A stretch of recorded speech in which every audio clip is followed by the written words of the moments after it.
Are you helping Mama? Are you observing everything? Ooh, never mind. So rude. He doesn't care. Buddy, why are you so rude? Say, I'm a cat. Hello friends and welcome back to my homestead. This is springtime, and for all the homesteaders, we know that this means sowing time. We're going to be sowing our seeds into the soil, and it's way too early for our growing zone, which is 6A here in New England. It's too early to sow it in the ground, but that means it's a perfect time to sow our seeds in our little trays for indoor to start our seedlings. So I'm being yelled at by my sister, who is an amazing gardener, and she's like, you are running late on your tomatoes and peppers because they need like about 65 days. So I need to start sowing my seeds today. So today is March 13th and I need to put my seeds into the soil. So I want to show you my method. And again, listen friends, there's so many methods of doing it. And this is just my method. Now, whether it's right or wrong, it's my method. So I'm going to start by preparing my potting soil, and I like to use organic soil, but you can use whatever you choose. And I don't disinfect it with anything. I don't add anything to disinfect it. I just take the bag the way it comes. And I like to put it in a large container where it will be easy for me to mix it and to use it. So I'm using this very large container, plastic container. And I always like to pre-moisten my soil now, so it will be damp and it will be nice and easy to work with. Of course, I do water my seeds after they've been planted. So I'm just going to mix everything up. You know, I always wonder why people say green thumb. There's nothing green about my dirty hands. My thumbs are not, they're not green. They're very, very dirty right now. So anyway, so I'm just gonna mix everything up, make sure the soil is still nice and soft, but it's nicely moistened. And how I know it's moist enough, because I can make a little clump out of it. All right, so now let's talk about different containers that you can start your seeds in. Well, obviously you can buy these beautiful trays that are preset with a little container, and it has a nice cover. Let me show you. So there will be the container and it will have a nice clear cover. All right. And those are nice and those are beautiful and they fit perfectly on a shelf under the lighting. But also I like to use containers such as this. And this is a container after rotisserie chicken. I'm going to be making a couple of holes here, the drainage holes. And I'm going to be filling this up with soil. And then guess what? This clear piece is the dome. And it's going to keep the moisture in and it's going to let the light through. And I'm going to be able to seed a lot of, or sow, proper word, a lot of little plants. And then when they are ready, they will be picked and transplanted into a larger pot. So you may ask, why is it important to start them like this in a small container and then transplant or pick them into a larger container or larger pots? Well, some gardeners like to start them in larger pots right away. But here's the thing. That means if you want to plant 50 tomato plants, for example, can you imagine trying to fit those containers, those growing containers, which is about size like this, under a growing light, 50 of them? It's impossible. So, but if you do them in a small one like this, they're going to be very close. And when they create two of their own two leaves, the real leaves, that's when you're going to be transplanting them into a large pot. And by then, they may not require so much lighting and heat anymore. So that is the reason why I like to use a small container first and then pick them and transplant into a larger container. So let's start. First, I need to make holes in my container. So I just have scissors and I'm going to be cutting little holes on the bottoms where the drainage will take place. All right, just cutting a little bit holes, little holes here and there so the water can drain.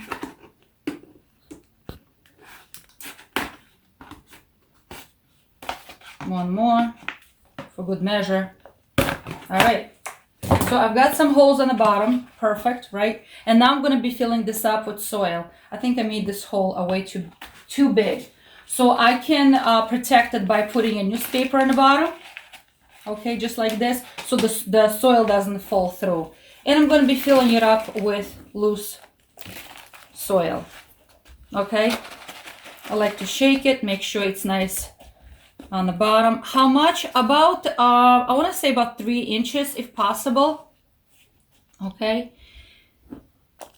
about 3 inches. And then it's also important that you tap it down, you press it down, because if you don't do that now, and after watering, there's a lot of air pockets in the soil. You wanna eliminate them. All right, so it doesn't have to be very tight, but nicely pushed in. So let me quickly wash my hands. All right, so here I'm gonna plant some bell peppers, and I like to use organic seeds whenever possible. I know some people like to pre-soak their seeds. I don't like to do that because very often the seeds become they swell up and they stick to each other and whatnot. So all right, so here, oh, I have one more left in there.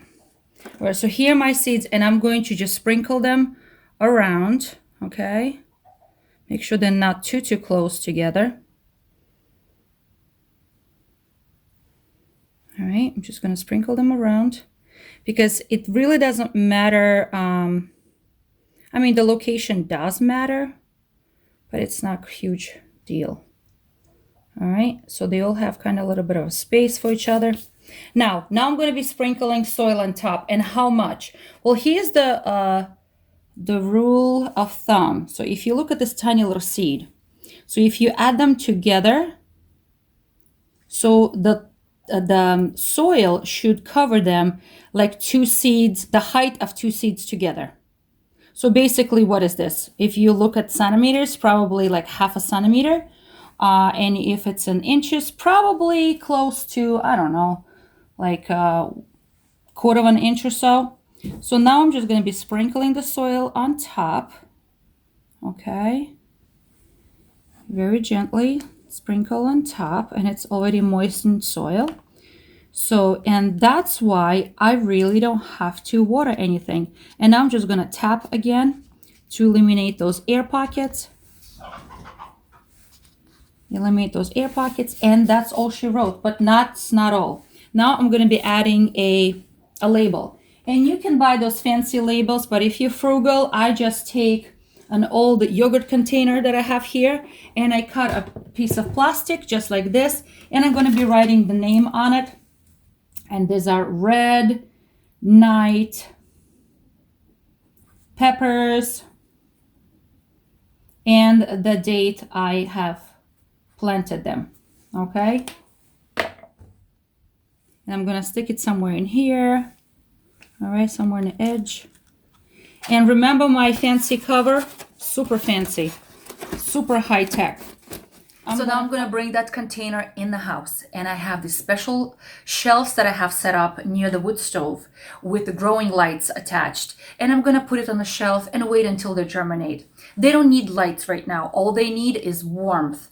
And if your house is cool, you may need to use some sort of a heating pad to keep everything warm. But my house is nice and warm, especially that shelf, because it's literally right next to the wood stove. So it's nice and warm.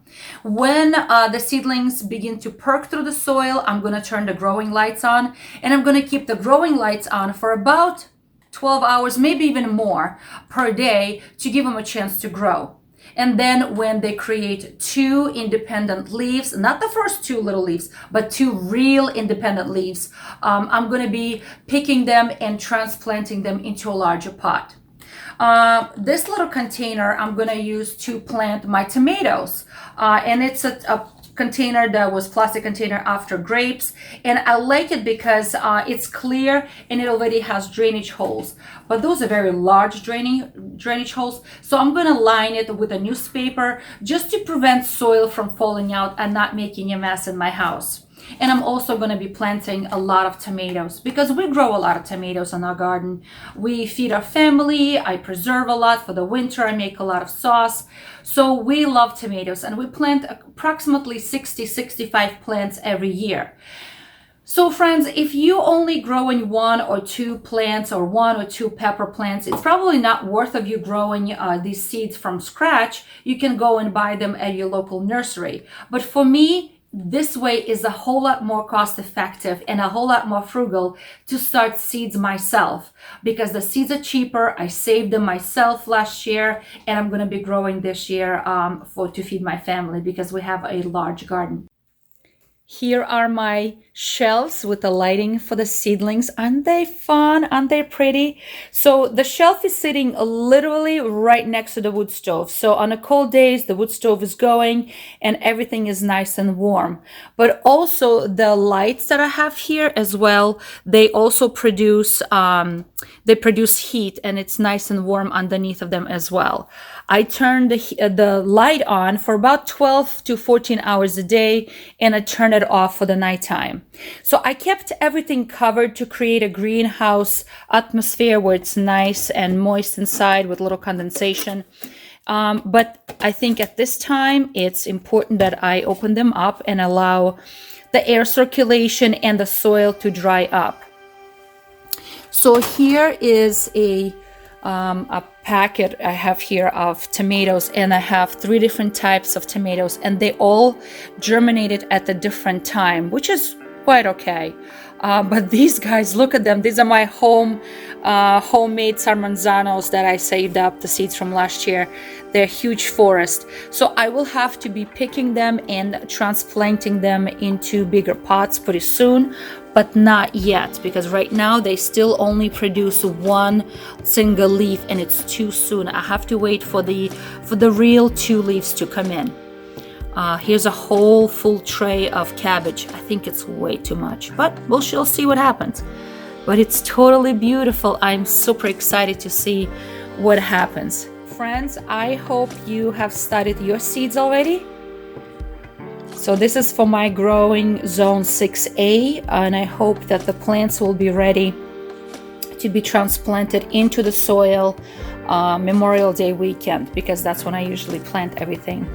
I'm gonna start taking them out into the greenhouse to receive plenty of sunlight during the day, but at night it's still cold, so I have to bring them back in every night. It's a little time consuming, a little labor intensive, but it is what it is. So yeah. So friends, I hope you are encouraged to start your seeds now, if it's not too late.